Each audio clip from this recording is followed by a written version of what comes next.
Assalamualaikum warahmatullahi wabarakatuh. Bismillahirrahmanirrahim. Alhamdulillahi rabbil alamin. Wa afdhalus salati wa atamut taslimi ala sayyidina Muhammadin wa ala alihi wa sahbihi ajma'in. Rabbi shrah li sadri wa yassir li amri wahlul 'uqdatam min lisani yafqahu qawli. Subhanaka la ilma lana illa ma 'allamtana innaka antal alimul hakim. Allahumma akhrijna min zulumatil wahmi wa akrimna bi nuril fahmi وافتح علينا بمعرفة العلم وسهل أخلاقنا بالحلم واجعلنا ممن يستمعون القول فيتبعون أحسنه. اللهم آت نفوسنا تقواها وزكها أنت خير من زكاها أنت وليها ومولاها. اللهم أرنا الحق حقا وارزقنا اتباعه وأرنا الباطل باطلا وارزقنا اجتنابه. اللهم انفعنا بما علمتنا وعلمنا ما ينفعنا وزدنا علما وهدى. أما بعد. Alhamdulillah, muslimin muslimat hadirin hadirat yang saya hormati, moga-moga kita semua dirahmati dan diberkati oleh Allah Subhanahu wa taala, dan moga-moga kita semua dikurniakan oleh Allah Subhanahu wa taala kefahaman yang baik di dalam urusan agama dan keikhlasan yang menyeluruh di dalam menuju kepada ridha Allah Subhanahu wa taala. Pada ini insya-Allah kita akan menyambung pengajian kuliah maghrib bulanan hari Jumaat yang keempat, anjuran Masjid Sultan Salahuddin Abdul Aziz Shah Masjid Negeri Shah Alam, menggunakan kitab Nurul Huda, Cahaya Hidayah, yang disusun oleh guru saya Al-Fadhil Ustaz Haji Adnan bin Haji Muhammad Samman Hafizahullah Ta'ala wa nafa'na bihi wa bi'ulumihi fid dharain amin. Mensyarahkan kitab Masailut Tauhid, masalah-masalah yang berkaitan dengan ilmu tauhid, yang disusun oleh ayahanda beliau dan juga guru saya almarhum Tuan Guru Haji Muhammad Saman Kaki rahimahullah ta'ala wa nafa'na bihi wa bi'ulumihi fid dharain amin. Cetakan Akademi Jawi Malaysia yang ada dua versi, tulisan Jawi dan tulisan Bumi. Tulisan Buminya kita sampai ke muka surat 21. Masih lagi tersisa 2 mabda' daripada 10 mabadi, iaitu permulaan sesuatu ilmu ada 10. Bermula dengan hadduhu, ta'rif, apakah definisi sesuatu ilmu. Berakhirnya pada ini kita uraikan dengan faedatuhu, apakah faedah daripada ilmu tauhid ini. Sebelum itu, mabda' yang ke-9 adalah nisbatuhu, apakah bandingan ilmu ini berbanding dengan ilmu-ilmu yang lain, di manakah posisinya.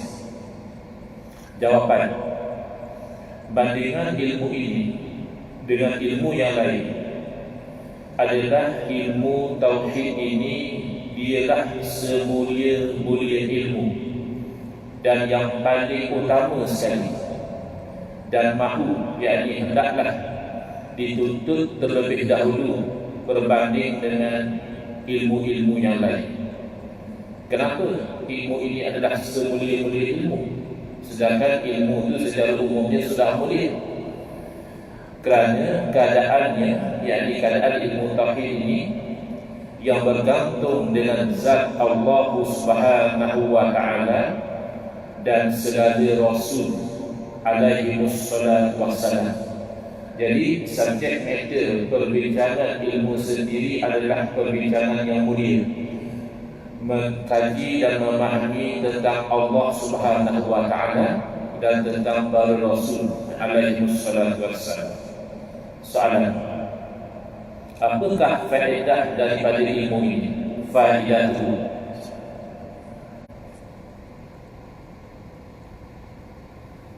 jawapan faedahnya ialah mendapat keuntungan dan kejayaan yang berkekalan di dunia dan mendapat sebesar-besar anugerahan daripada Allah Subhanahu Wa Taala di akhirat.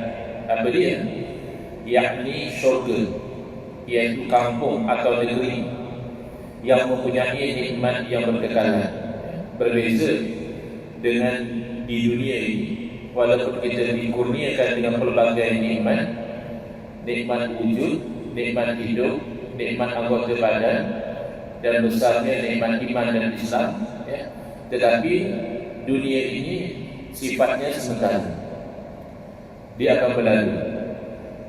Ramai antara kita nikmat sihat dan berlalu. Masa kita masih muda, nikmat waktu kurang, sibuk mamanya, pagi, petang, siang, malam sibuk. Tapi sihatlah, alhamdulillah, muda lagi. Bila kita sudah berusia, ya, dapat nikmat waktu, sudah tidak bekerja lagi, banyak waktu lapang, tapi hilang pula nikmat sihat, sakit di situ, sakit di sini, ya. Jadi itu nature-nya dunia. Tetapi akhirat Allah jadikan nikmatnya itu berkekalan. Lebih daripada itu adalah dapat melihat akan zat Allah Subhanahu wa taala. Macam mana? Laisa kamitslihi syai'. Yakni zat Allah Taala itu tiada menyamainya oleh sesuatu. Jadi tak perlulah kita bayangkan. Kita nak bayangkan zat Allah begini, zat Allah begitu, pasti sama. Kenapa pasti sama? Kerana kita ini adalah makhluk Allah. Kita ini adalah ciptaan Allah. Oleh itu, apa sahaja yang tergambar di dalam fikiran kita, dalam khayalan kita, itu juga makhluk Allah. Jadi kalau khayalan dan gambaran kita makhluk, sudah pastilah tak sama seperti Allah. Laisa kamitslihi syai'. Tidak ada sesuatu pun yang sama seperti Allah. Baik, peringatan. Bila disebut faedah daripada belajar ilmu tauhid ini adalah mendapat keuntungan dan kejayaan, kadang-kadang timbul persoalan. Nampaknya orang yang beriman ni tak berapa untung, miskin-miskin, susah-susah, ya, tak berjaya mana pun. Sebaliknya, yang tidak beriman, yang kafir, nampak mereka itu beruntung, ya, kaya-kaya, senang-senang, bahagia hidup mereka, berkuasa dan sebagainya. Jadi letakkan peringatan di sini. Mungkin orang-orang di zaman moden ini berfikir bahawa orang-orang bukan Islam, orang kafir, telah lebih maju berbanding orang Islam. Teknologinya, disiplinnya, cara hidupnya, dan sebagainya, mereka lebih maju. Sedangkan mereka tidak mempelajari tauhid. Dan orang-orang Islam yang mempelajari tauhid tak maju juga. Di mana benarnya yang disebut oleh pengarang ini? Kata pengarang kita, faedah pada ilmu tauhid, dapat keuntungan, dapat kejayaan, tak nampak pun. Maka di sini kita turunkan jawapannya. Maksudnya, yang katakan belajar tauhid itu bukan dengan menghafaz akan masalah dan kaidahnya semata-mata. Jangan disangka belajar tauhid itu hanya terhenti setakat kita hafal wujud, idam, baqo, ya, dan sebagainya. Setakat kita hafal apa ta'alul qudrah, apa ta'alul iradah, apa dia. Setakat kita belajar apa yang dikatakan suluhi qadim, apa yang dikatakan tanbizi hadis. Setakat kita belajar menafikan kam yang munfasil, menafikan kam yang muttasil, Bukan setakat itu. Tetapi yang dikehendaki daripada mempelajari ilmu tauhid ialah menyematkan intisari, intipati ilmu tauhid itu ke dalam hati, serta menghayati sebagaimana kita boleh katakan orang yang berakal sihat. Dari segi akalnya, dia pasti tidak boleh menerima kalau dikatakan Allah bersifat buta. Allah tidak boleh melihat. Tak mungkin. Allah itu Tuhan. Buta itu kekurangan. Nisbah kepada makhluk pun, kalau kata buta itu kurang. OKU. Takkanlah Tuhan yang maha sempurna tiba-tiba bersifat buta. Akal tidak akan boleh terima. Tetapi apabila apa yang diketahui oleh akal tidak disematkan ke dalam hati, maka tidak tanduk akhlak pribadi seseorang seolah-olah mengatakan Allah buta. Dia buat apa sahaja yang dia suka, maksiatnya, rasuahnya, penipuannya, fitnahnya, itu dan ini, seolah-olah tingkah lakunya berkata-kata Allah buta, Allah tak lihat. Akal tidak akan boleh menerima kalau mengatakan Allah jahil, Allah tidak tahu. Jadi pasti Allah tahu segala-galanya. Tapi akhlak dan tingkah laku seseorang seolah-olah mendakwa bahawa Allah jahil. Sebab bila manusia tak nampak, dia buat perkara-perkara yang dilarang oleh Allah SWT, seolah-olah Allah tidak tahu. Misalnya, setelah diketahui bahawa Allah SWT itu mengetahui segala gerak-gerik makhluk dan berkuasa pula membalas ke atas pengkhianat dan pelaku-pelaku dosa yang lainnya, maka tidaklah seseorang yang telah ada pada hatinya tauhid itu melakukan pengkhianatan, penyelewengan, penipuan dan sebagainya. Jadi kita banyak jadi mundur kerana dalam masyarakat kita perkara-perkara yang dilarang oleh Allah SWT ini dilakukan sewenang-wenangnya. Bahkan kadang-kadang lebih parah daripada negara-negara yang majoritinya dihuni oleh orang yang bukan Islam. Sebab tidak ada hayati, hanya tahu saja, tapi kita tidak menghayati apa yang kita tahu. Maka alangkah bahagia dan seterusnya sesebuah negara yang rakyatnya serta pemerintah dan pemimpinnya menghayati tauhid itu. Sebab itu apabila saya diberi peluang pada hari Ahad 11 Disember yang lalu, selepas program di Nasrul Quran dengan ulama daripada Al-Azhar, iaitu Syekh Jamal Al-Faruqi Hafizahullah, saya diminta bercakap sedikitlah dalam 7 minit di Seri Perdana di depan Yang Hormat Perdana Menteri yang baru yang ke-10. Jadi antara yang saya cakap, tapi saya sebenarnya terlanjur 7 minit itu macam sejumlah sangat nak sampaikan. Saya ada 5 poin yang saya nak sampaikan. Kalau 1 poin 1 minit pun sudah 5 minit. Jadi saya lajak sampai 12 minit lebih. Antara yang saya cadangkan kepada Yang Berhormat Perdana Menteri adalah supaya beliau tidak fokus kepada mempertahankan kuasa. Kenapa? Kerana kadang-kadang apabila seseorang itu terlalu fokus kepada mempertahankan atau merampas atau mengambil alih kuasa, maka boleh jadi dia melakukan perkara-perkara yang tidak baik for the sake of achieving power or preserving power. Padahal hakikat tauhid, kuasa itu Allah yang beri. Jadi saya katakan, why not fokus kepada buat benda yang betul, fokus on doing the right things. Kalau buat benda yang betul, insyaAllah secara tak langsung orang suka kita berkuasa, kerana kuasa kita itu membawa kebaikan kepada mereka. Jadi hakikat tauhidnya apa? Dalam Quran ada sebut, saya baca ayat tersebut, Allahumma malikal mulki tu'til mulka man tasha wa tanzi'ul mulka mimman tasha. Ya Allah yang memiliki kerajaan, Engkau lah yang memberi kerajaan kepada siapa yang Engkau kehendaki. Itu tauhid. Versi asbab kita nampaklah, yang lantik siapa? Yang kita ragu. Yang undi siapa? Rakyat. Ya. Kita nampak itu zahir. Tapi hakikat Allah. Itu tauhid. Dan dia jugalah yang nanti akan menyertai, dia akan menarik kerajaan daripada siapa yang dia kehendaki. Jadi saya beritahu, macam mana pun manusia berusaha untuk menjatuhkan Datuk Seri, mereka tidak akan berjaya selagi mana belum sampai masa.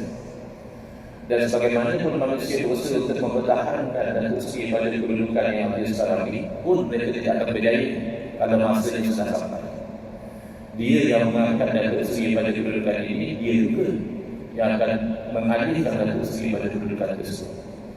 Jadi jangan sibuk kerja Allah, sibuk kerja kita.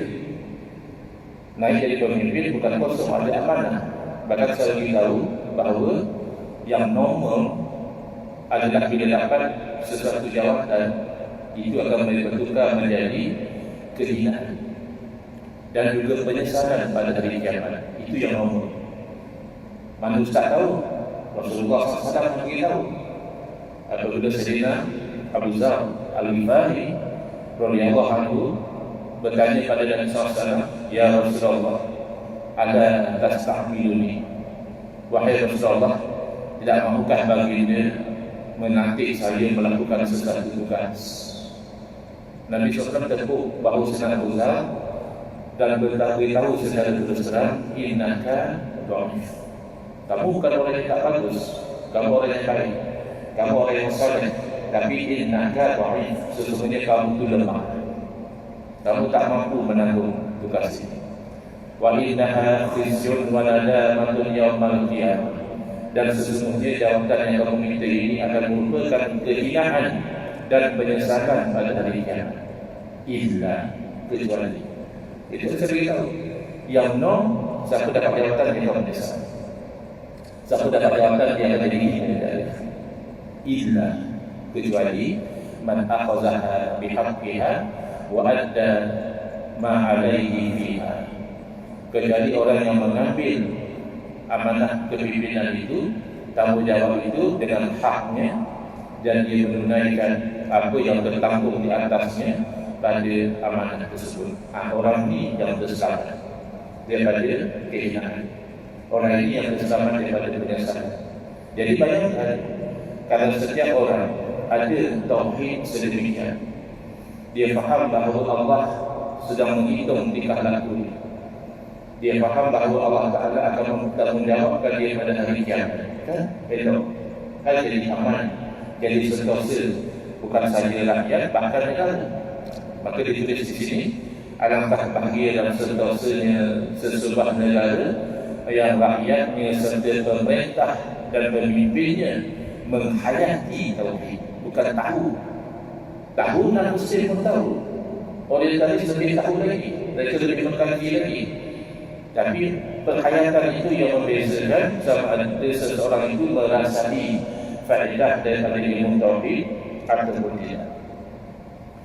Seterusnya selesai, ya. Mabadi ilmu tauhid yang 10, alhamdulillah, syukur pada Allah Ta'ala, pada hari ini kita selesai membaca dan menguraikannya satu persatu.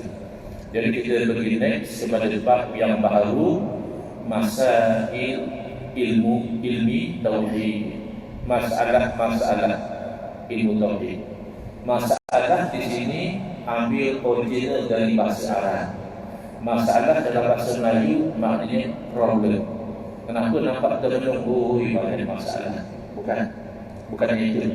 Yang itu dalam bahasa Arab dia panggil musykilah. Kalau mengajak masyakil. Masalah yang kita maksud di sini daripada sa'ala yas'alu, bertanya. Masalah asalnya maknanya tempat pertanyaan, maknanya isu-isu yang ada dalam ilmu tauhid. Bukan problem, isu yang ada dibicarakan dalam ilmu tauhid tersimpan dalam rangka masalah. Jawapan, ilmu tauhid ini tersimpan atau terhimpun dalam 3 masalah, 3 isu yang tadi dibicarakan. Pertama adalah ilahiyat, daripada perkataan ilah iaitu ketuhanan. Ilah maknanya Tuhan. Ilahiyat, perkara-perkara yang berkaitan tentang ketuhanan. Yang kedua adalah nubuwat. Nabi adalah orang yang mendapat wahyu daripada Allah Ta'ala. Jadi nubuwat menceritakan tentang kenabian dan kerasulan. Itu yang kedua. Yang ketiga adalah sam'iyat. Sam'iyat daripada sami'a yasma'u, atau makna dengar. Sama pendengaran. Sam'i dinisbahkan kepada pendengaran.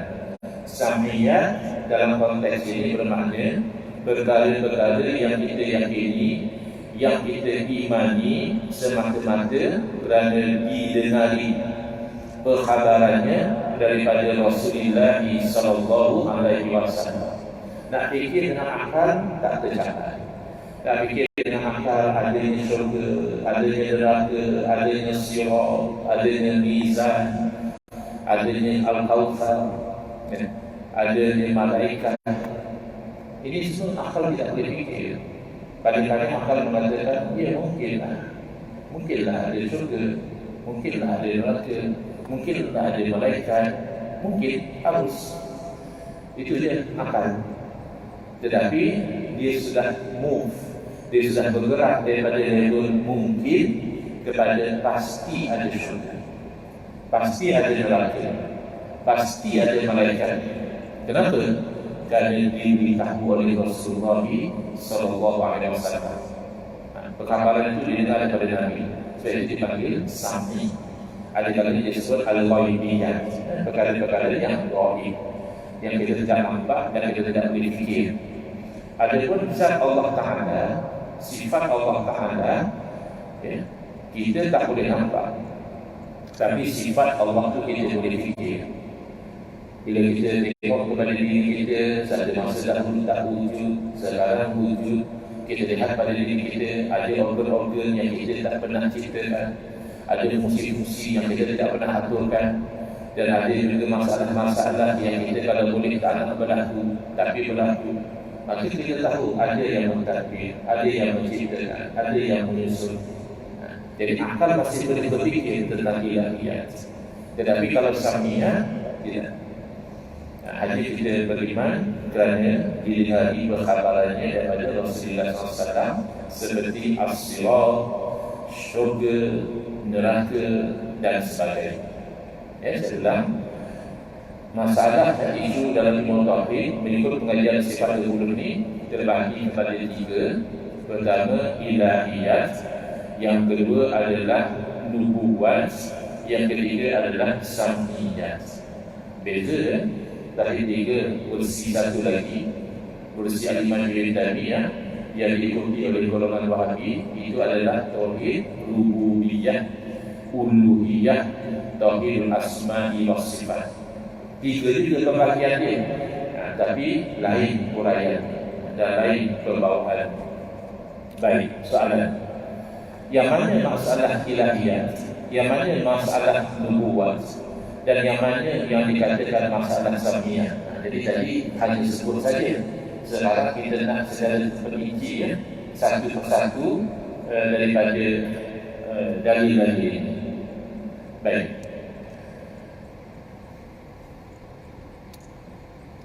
Jawapan pertama, masalah ilahiyat itu iaitu barang di sini maksudnya sesuatu yang bergantung, yang berkaitan dengan ketuhanan, yakni Allah Subhanahu Wa Taala. Apa dia itu? Daripada segala yang wajib dan mustahil dan yang harus padanya, yakni pada Allah Subhanahu Wa Taala. Jadi wajib, mustahil dan harus ini bukan hukum syarak, bukan. Sebab ada seseorang dia tak biasa dengan wajib akli ini. Bila dia dengar wajib, pelik pula. Wajib bagi Allah macam mana? Kalau wajib bagi manusia, kita faham, ya, kita buat dapat pahala. Macam sembahyang fardu maghrib tadi, wajib. Dan kalau kita tak buat, berdosa. Wajib bagi Allah. Takkanlah kalau Allah buat dapat pahala, Allah tinggalkan berdosa. Takkan macam itu. Bukan. Wajib di sini adalah wajib akli. Akan diterangkan dalam pembahagian hukum nanti bahawa wajib adalah sesuatu yang akan tidak boleh terima kalau kata tak ada. Akal kata mesti ada. Itu maksud wajib di sini. Mustahil lawan dia. Sesuatu yang akan tidak boleh terima kalau kata ada. Akal kata mesti tak ada macam itu. Itu mustahil. Dan harus adalah sesuatu yang akan boleh terima kalau dikatakan ada atau dikatakan tidak ada, kedua-duanya akan boleh menerima. Atau dalam bahasa Arab disebut jaiz, iaitu wajib, mustahil dan jaiz, iaitu harus. Jadi kita memahami kekuatan daripada sesuatu itu. Apa yang mesti ada pada Allah, apa yang mesti tak ada pada Allah, barulah tak percaya yang pilih Tuhan, tak percaya yang nama harul Tuhan. Ada pula bagi Tuhan itu anggota badan, ada pula bagi Tuhan itu makan, ada pula bagi Tuhan itu mengantuk, ada pula bagi Tuhan itu sakit, ada pula bagi Tuhan itu mati. Jadi baru kita faham, kita itu boleh mengelakkan diri daripada kesyirikan dan juga kekufuran. Baik. Dan yang harus, barulah kita tak pelik dengan benda-benda kadang-kadang setengah orang zaman sekarang. Mereka cukup anti dengan cerita-cerita karomah para wali. Mereka istighfar, buat main-main. Bagi dia ini cerita macam cerita Power Rangers, ini macam cerita Ultraman, lawan dalam sasa. Sebab benda itu pelik, benda itu tak biasa berlaku. Sedangkan dia tidak tahu bahawa berlakunya satu perkara luar dari kebiasaan, daripada sudut akal, jaiz. Harus bagi Allah Ta'ala menjadikan sesuatu itu luar kebiasaan. Misalnya, manusia ini biasanya lahir hasil hubungan antara ibu dan ayah. Tapi Nabi Isa alaihissalam lahir tanpa ayah. Itu luar biasa. Dan berlaku misalnya manusia itu kalau bersentuh dengan api terbakar kulit, hangus. Nabi Ibrahim alaihissalam bukan tersentuh, bahkan dicampak masuk dalam api, tak hangus. Itu namanya karomah. Itu namanya mukjizat. Sebab berlaku pada Rasul. Kalau berlaku kepada wali, itu namanya karomah. Jadi karomah itu adalah satu perkara yang diterima dalam Islam. Tapi kebelakangan ini ada sepanjang macam tak diterima. Ya, kalau satu orang mendakwa berlaku karomah pada satu orang, mungkin betul, mungkin tidak.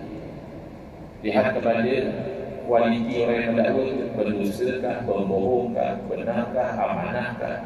Alangkan yang dikatakan hadis Nabi sallallahu alaihi wasallam, hadis qala Rasulullah sallallahu alaihi wasallam, ya, ditolak. Kenapa? Kerana perawi berdusta, muttaham bil kizib. Lalu hadis itu dinilai maudhu' kerana melihat kepada perawi. Apatah lagi kalau sekadar cerita berlaku karamah pada orang ini, berlaku karamah pada orang itu, dia boleh jadi benar, boleh jadi tidak. Tapi konsep karamah itu benar, kemungkinan itu ada. Aklan wa syar'an, dari segi akal diterima, dari segi syar'an itu tidak ditolak. Jadi hati-hati. Sedangkan di pasal sekarang ini cenderung sangat kepada istihza, suka bermain-main hal agama ini pada kita dan berolok-olokkan semata-mata kerana benda itu pelik, luar dari kebiasaan. Yang kedua adalah masalah nubuwat.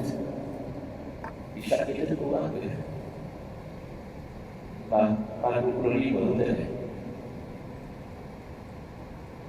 Tak nampak. Dan 27. Terima kasih.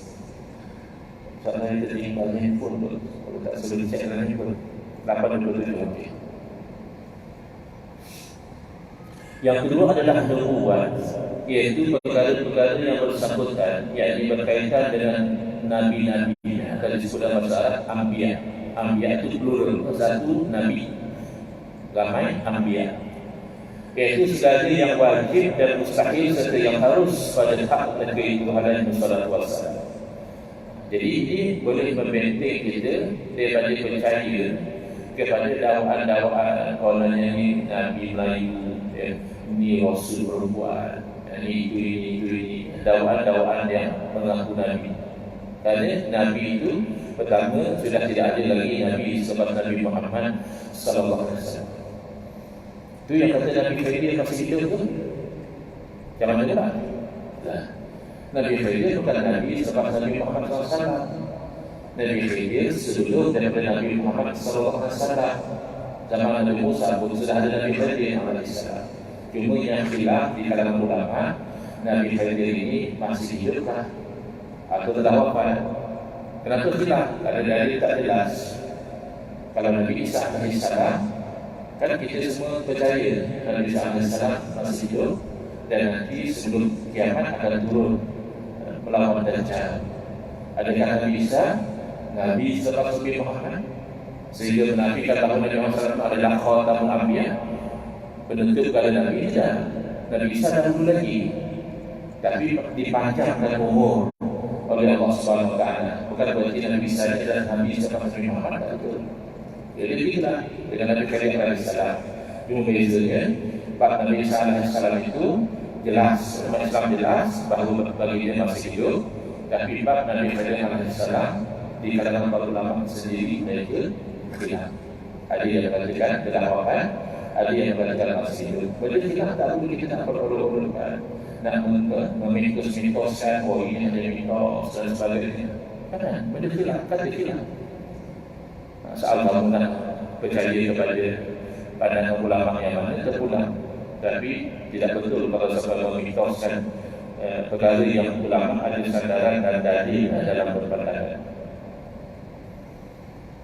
Yang ketiga, dan masalah sam'iyah itu adalah barang, yakni sesuatu yang didengar. Itu datang nama sam'iyah itu didengar daripada dalil Al-Quran dan hadis sahaja, dan tiada didapati dengan dalil ahli.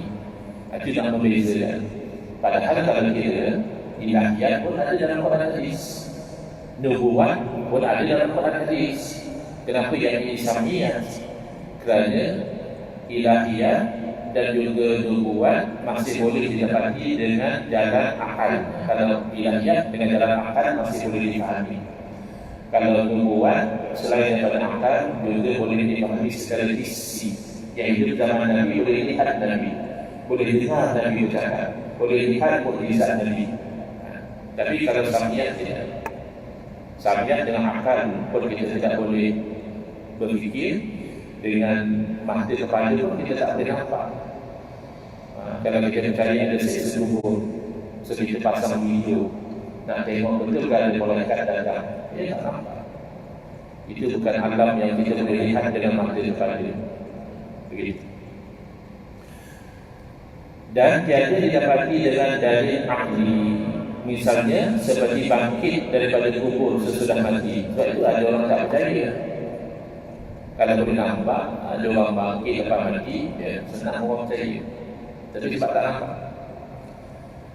Lalu kata tak mungkinlah kalau sudah kempul jadi tanah, jadi debu, nak hidup kembali, tak mungkin. Siapa kata tak mungkin? Dia tak mustahil. Hanya kan tak biasa lihat. Tapi kalau dia biasa dalam ahli, daripada tak butuh langsung. Tuan-tuan yang belum ada cucu atau belum ada anak, nanti akan satu masa mungkin insyaAllah akan ada anak. Yang belum ada anak, satu masa akan ada anak. Yang belum ada cucu, satu masa akan ada cucu. Yang belum ada cicit, kalau panjang umur, satu masa akan bersama dengan cicit. Tapi satu masa itu, sebelum itu kan tak ada. Kalau daripada tak ada, Allah boleh ada. Takkan sudah pernah ada, tinggalkan hanya mati yang berubah bentuk, Allah tidak boleh kembali. Apa masalah? Daripada langsung tak ada, jadi Allah ada. Jadi cuma dia berubah daripada biar bayi, kanak-kanak, remaja, dewasa, tua, meninggal, lembut, dia sebagainya. Takkan Allah tidak boleh kembali? Apa masalah? Tidak mustahil. Cuma mereka tidak dapat hidayah. Kalau dapat hidayah, mereka tidak akan bangkang hidup sebab daripada mati. Berhimpun di padang mahsyar, hisab, dihitung segala amalan, as-sirat. Setiap orang itu akan melalui as-sirat, sama ada tergelincir wa'iyazbillah ke neraka atau selamat sampai ke syurga dan lain-lain lagi. Jadi sampiyah ini memerlukan kita yakin dengan nubuat dahulu. Kalau tak, memang tak ada lagi. Tunjukkan bukti bahawa syurga ada. Tunjukkan bukti ada neraka. Tak boleh tunjuk. Maka tak kembali kepada nubuat, meyakini kebenaran kerasulan Nabi Muhammad sallallahu alaihi wasallam. Baik. Jadi ada tinggal masa tak banyak minit lagi, kita sempat masuk ke tajuk baru, iaitu tempat membahaskan makna hukum. Ini penting.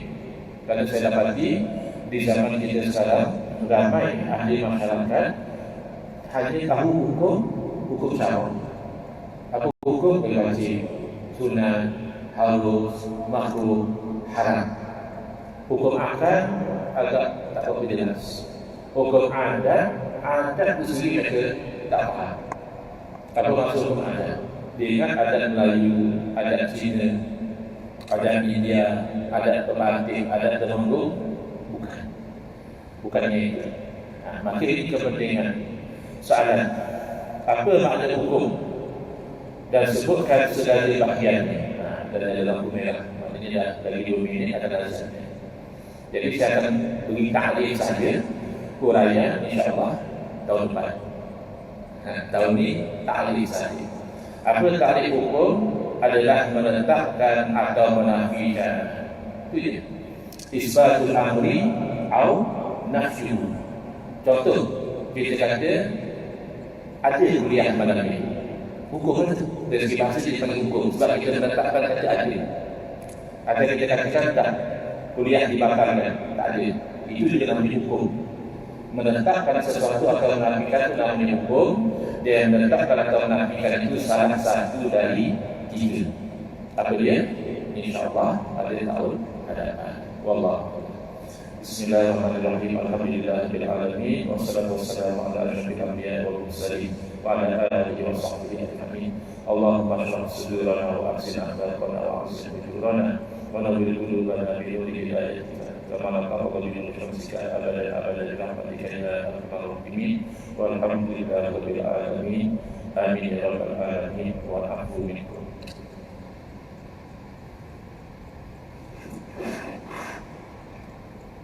Allahu akbar.